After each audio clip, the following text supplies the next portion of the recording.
Sleepers, Chapter 50, Cutting Strings. Coming home today, I felt like the triumphal emperor returning from conquest. The world bowed at my presence. The city walls shook with awe at my accomplishment. It was glorious, a day of reverence for the new world. Yet truly no one came.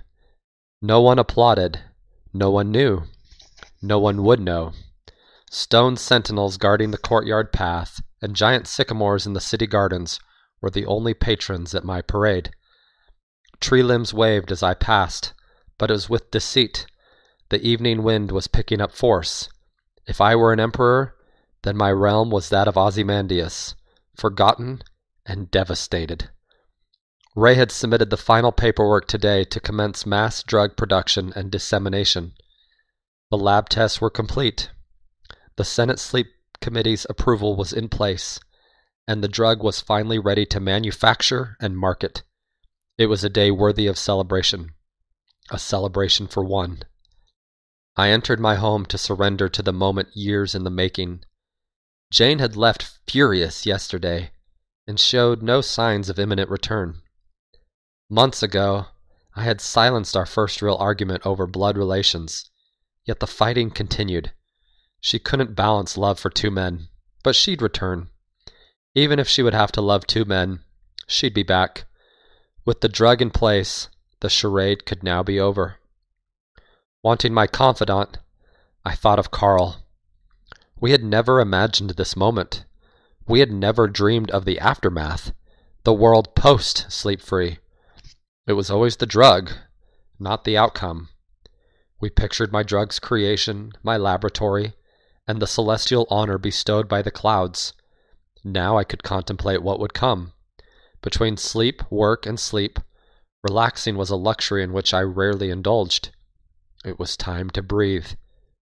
I might even close the personal laboratory. I sprawled in my chair and stared at one of Carl's best creations positioned central on my entry wall. I had inherited many of his finest pieces, including an entire dream series he never displayed. But my attention tonight fell on the outcropping, the one that almost ruined us. Despite our bickering years ago, no amount of personification would make this sentinel rock care about its geological origin and classification. The outcropping stood alone, just being, defiant against erosion and earthquakes, a fitting caption for the accomplishment of today, a reward for a lifetime. An unexpected knock interrupted my silent pondering. It was probably Jane. I must have misread the temper of her censure. I thought her return would take a few days, not one short night. I moved nonchalantly to the door, unwilling to betray any eagerness to share today's triumph with my lover and co-conspirator. As I opened the door, I was startled to see my father. Why was he here now? "Congratulations, John," declared John Jr. as he entered the apartment. His cavalier entrance fit a foreign invader seeking love where there is none. This was to be my glorious day, not his. I had no room for intrusion. His confidence evoked immediate doubt within me. Did my father know?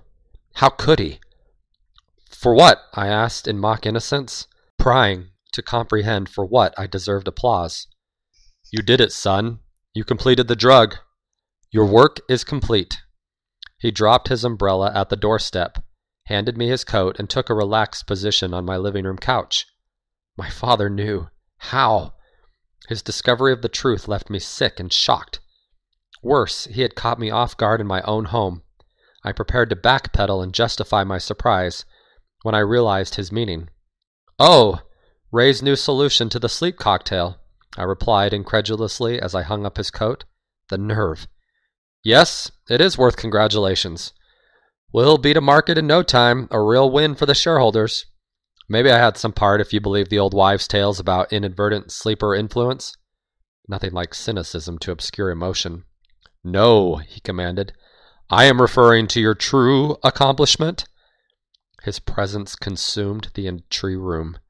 The moment of relaxation was an ancient memory.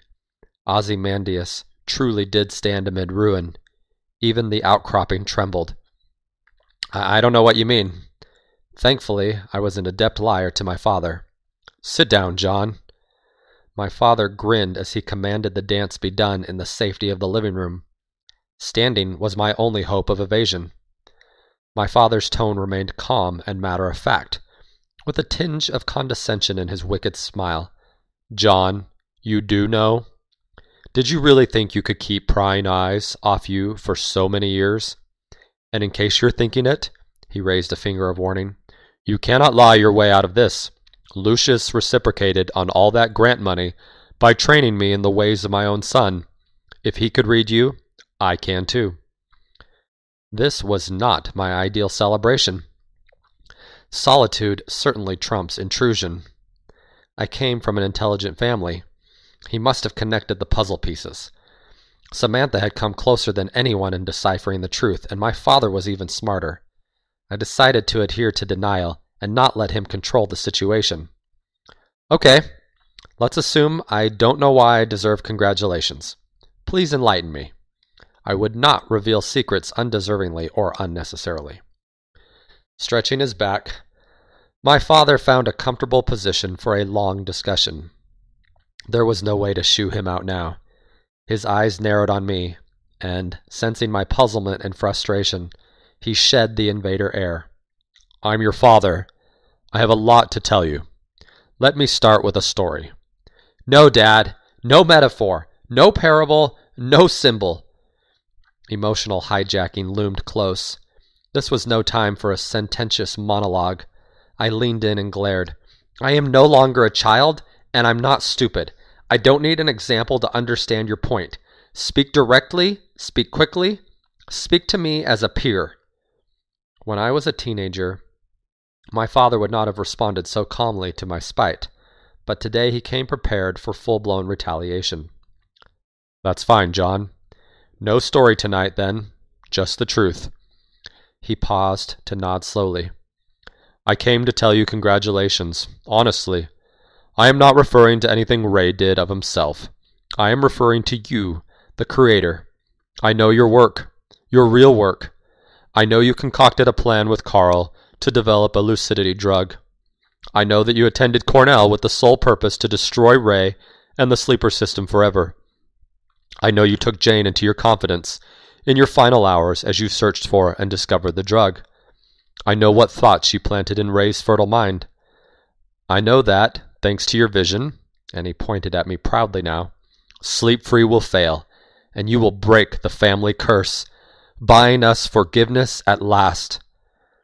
He finished and beamed, quietly pleased with his summary deduction. So Jane had told him. It was the only plausible explanation. I pursed my lips in understanding. He showed up immediately after her departure, knowing details I had only told one person. I guess her umbrage was real, but I didn't think she would go to him. She promised to tell no one. She must have decided my work was too destructive, or perhaps she understood my real purpose, learned and become, and wanted to stop me. Jane came to you last night, didn't she? I questioned, trying to suppress my anxiety and regain control. We fought, and she left me last night to go to the only person who could understand me or stop me. But she didn't understand your desperate need for penitence, did she? She didn't guess my actions would earn your blessing, that she would find no ally in you. Yes, Jane came to me last night, my father admitted, ignoring my full accusation. I had found the truth. I knew it. I released my bit lip. But Jane has come to me many nights before, he added. John Jr. paused, seeing the confusion in my facial contortion. Having assessed my shock and unresponsiveness, he moved forward to explain. I can still give the allegory version if you want. After another penetrating look at my eyes, he perceived my need for cold truth. Jane comes to me because I found her. He sighed, a vain attempt to kindly let the truth sink in, a truth with too many impossibilities to be true. I found her for you, just like I found Carl for you, and just like I directed you to Dr. Santos. just like you found her for Ray. I wanted to help you on your quest from day one as a kid, but you shut me out, son. So I lined up all the help you would need on this journey." I started to bite my lower lip again, dumbfounded, angry, and interested. Smugness at some great accomplishment returned as he leaned back and nodded his head. "You know she failed the initial screening, right?" It was a rhetorical question that earned silence. I was slow to respond, rapidly unwinding the repercussions of his colossal admission. "What are you talking about?" "Jane, your girlfriend? The system selected her for the SleepFree award, but she failed the follow-up screening. I believe the notes said stunning and intractable, a gentle way to define her remarkableness and the assumed futility to influence her. In other words, we believed she was a hopeless case for purchasing, a waste of company resources." He had known more about Jane than he let on, much more. He had planned and plotted even more than I had. But Jane loved me. She hadn't loved Ray as she had loved me. So where did I miss this betrayal? I called her in myself to witness her light. After all, it was my own special computer program which had discovered her. Had you forgotten that one of my board duties is to review the annual nominations and oversee recognitions? I ignored his irritating questions, letting him proceed as I sunk into the seat across from the couch.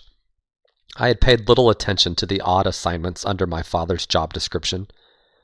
He continued, wise enough to now drop the condescending questions.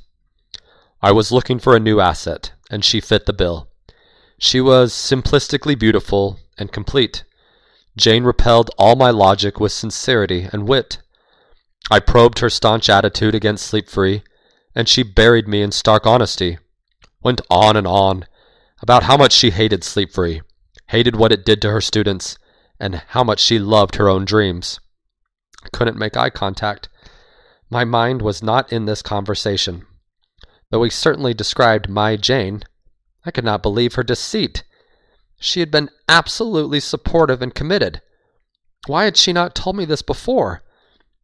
She would certainly have remembered my father. What exactly did he mean that he found her for me? SleepFree may have had no need for Jane, but I knew you would. Disguised as the final interview, I used the private meeting to discuss employment opportunities. Cautiously, she visited with me, perplexed by my offer. She couldn't believe the real purpose for the interview. Convincing her of my motives, my anxiety and thirst for penance, was difficult, but she relented. Such an amazing woman. Against her final protest about forced relationships, I explained that she wouldn't need to get you to fall in love with her. You would fall in love with her. You two are a perfect match. Glad to see I was right. Only such a divine creature could humble you and guarantee victory. I couldn't muster a response.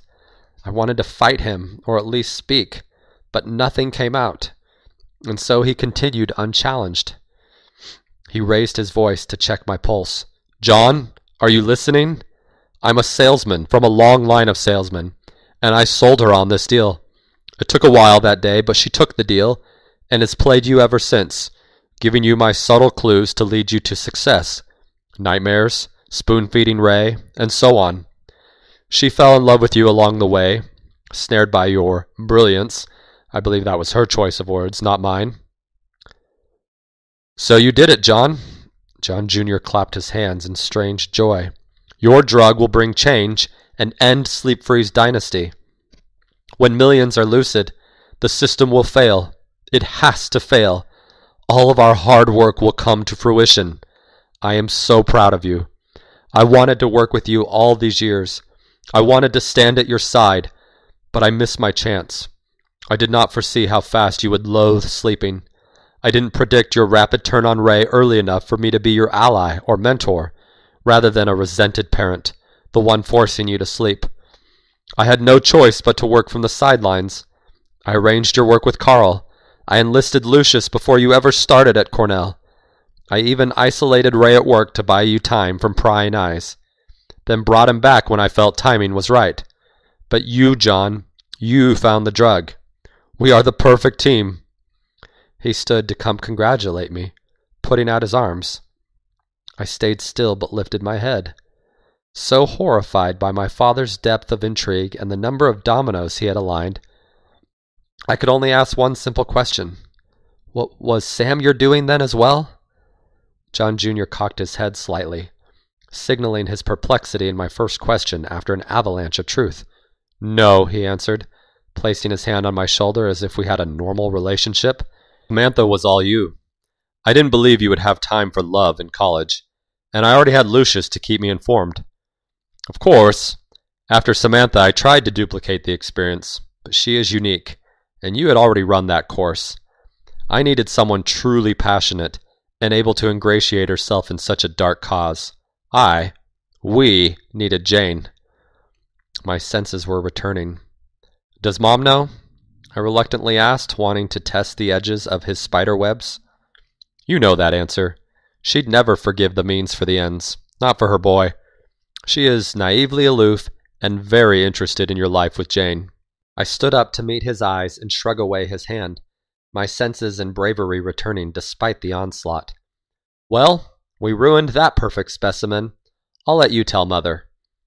With my father's admission, I recognized that Jane would not return. She was done with the bed of lies. He shrugged, recognizing the casualties of warfare. I had remained relatively calm and terse, unprepared to release my retaliation. Now, the thoughts solidified into cohesive counterpoints, clarity for clarity. I began with a concession. I can't say I deplore your methods of manipulation. I am not such a blind hypocrite to miss the irony in your plotting. You strung me as I strung Ray. He motioned again to hug me, thinking I spoke as if we were friends or comrades, both fighting the same fight and finding ourselves on the same side. But my dad was wrong. After years of seeking revenge and spreading blame, my mind finally processed the truth, my truth and the world's truth. I understood everything I had been doing. The words came slowly at first, but they came nonetheless. In seeking to understand me, you overlooked understanding yourself. You believed my drug would destroy SleepFree, but you yourself could not destroy it. We are addicted. America is addicted. The world is addicted. He countered, not yet understanding my logic. I know, son. That's why your work is so important. Nothing I could do would break this addiction, but you will unravel the fiber from within the heart. I didn't imagine this trust from my father. He was sincere and mistaken. It was time to spill forth harsh honesty, now exploding from my clear mind. I pushed him back to his seat. The painting's my great backdrop for this performance, for one. No, Dad, you have it wrong. Humanity never wanted freedom. They wanted slavery. My drug only enforces. It only perfects the system. I give sleepers the life they want, a vicarious, symbiotic, risk-free, dream-rich life. People across the globe will change. Humanity will evolve. Billions will become lucid dreamers. Some more shrewd than others, but still the dreams will break the mental barrier. Sleepers will perceive their new power, and the clients will lust for the vivid possibilities of implanted thought. After one, maybe 2 generations, clients will forget that their dreams were ever murky. They will expect lucid dreams. They will glut on lucid dreams like the best addiction. They will grow so accustomed to the dreams of their sleeper that they will never end our dynasty. And what is in it for us, the sleepers? Freedom. Freedom from life. Freedom to dream whatever we desire. Freedom to live life through another, through our risk taker.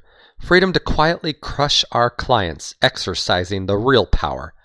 We will be victors, silent, sleeping conquerors.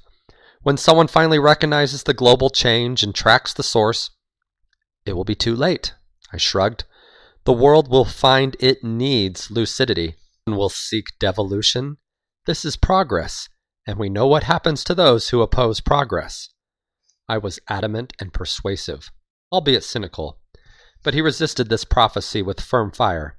I cannot and will not support your outlook, John. America and the world are seeking redemption, even if they don't realize it. Those who attend church pray for change and equality. Those who lost religion generations ago still know that something must change. Our bimodal world is not right. They will learn of the lucid change, and they will resist. I counterattacked with the passion of truth I had never admitted and always known. They can't resist, Dad. They are addicts, and they will get their equality. You and I both know equality never brings quality. SleepFree gave America a pseudo-equality, and we ended up with the lowest common denominator of life. People are happier with everyone miserable in the slums than with a few possessing even a measure of something more. If sleepers really wanted more equality, it would be to have the upper hand on their clients, not to end the system. I will make everyone into a guild dreamer. Empowered with truth and rage, I hammered my father further into silence. It was his turn to sink deeper into his seat as I paced. You think I'm restoring the American dream with this drug? You think I am breaking the system to allow for the great struggle of quality over equality, where a person earns their existence and some win and some lose? I'm not restoring, I'm redesigning. We'll have the American dream, and it will be my dream. It will be the dream of every sleeper who wakes up one day having lived lucidly. Then we will have real equality. Then they can live in their laziness, equally enslaved, but equally powerful over the masters. Sleepers and clients will get the equality each desire. They will purchase it with freedom. In fact, they have already made payment. I'm just delivering. America rejected change long ago. From the days of the Revolution, we have been surrendering our freedom to the pernicious wiles of slavery. Not a blatant bondage like the 19th century battled, but one quieter and irreversible. We already sold our chance for change. My drug is just one more blow. I hesitate to say it is the last. My father remained silent and somber, and I turned face on for a personal attack. I expected you to know me. For all the metaphors, spying, and backdoor grooming, I thought you would foresee this outcome. But to quote your metaphor, you thought I liked the rain for the sadness. You thought I left my umbrella at home to endure the pain. I'm not you, and I'm certainly not Ray. It's not the sadness I like. It's the power. I go in the rain empty-handed because I don't need an umbrella. I don't need repentance. I stand defiant. I started this course out of revenge on Ray and his family for ruining our lives. But I learned they weren't the bad guys. There were no clear bad guys. Ray wanted a better solution just like me, even if we came at it differently. I even learned pity for Ray. What I realized is that America wants permanency, not salvation. They want the deal signed forever. So what started as revenge became a necessity. I am signing the fate for sleepers and clients everywhere. I am giving people what they want, not what they need. Disgrace and dread stared back from my father's startled eyes. I was not a monster, but a realist, and reality was terrifying. My emotions calmed as I tempered my last words, revealing my personal pain. At one time, tinkering with sleep in Carl's home, I believed in real change. I believed I would have revenge and set sleepers free. But if I'm really honest, that naive vision left me long ago. I will be the quiet, unknown hero of the world, and you cannot stop me. You gave me everything I needed along the way except what you intended. Intent. You gave me the tools, but not the penance, and I filled that void with harsh realism. You created me and unleashed me on your company, and you cannot stop me without revealing yourself. If you were that courageous, you would have destroyed the system yourself. Your metaphors always have a dark side, Dad. Well, this is the dark part of our story. You puppeteered your own nightmare and your own undoing. He still did not respond. John Jr. at last had no words. He only cried for himself, his son, and humanity. I could not comfort him, for he had not taught me how. Instead, I regrettably poured salt on the wound. I wish you had been my mentor. I wish I had your faith and guilt, but I am free, and this is the truth. My father humbly rose to leave. He had entered a triumphant emperor. He left a defeated soldier. Clasping his hands, he broke his silence for this last, choked-up farewell. Goodbye, son. I'm sorry I made you sleep. I'm sorry I could not teach you to see hope in the world. You are right. I cannot stop you. The world calls, And you answer, I hope you don't forget that not all of us are with the world. Carl, Lucius, myself, even Jane. We all believed in you and believed the world needed salvation, even if the world denied it. Goodbye, John. I love you. Forgetting his umbrella, he left without reply. I closed the door to my own puppet master and cried in solitude.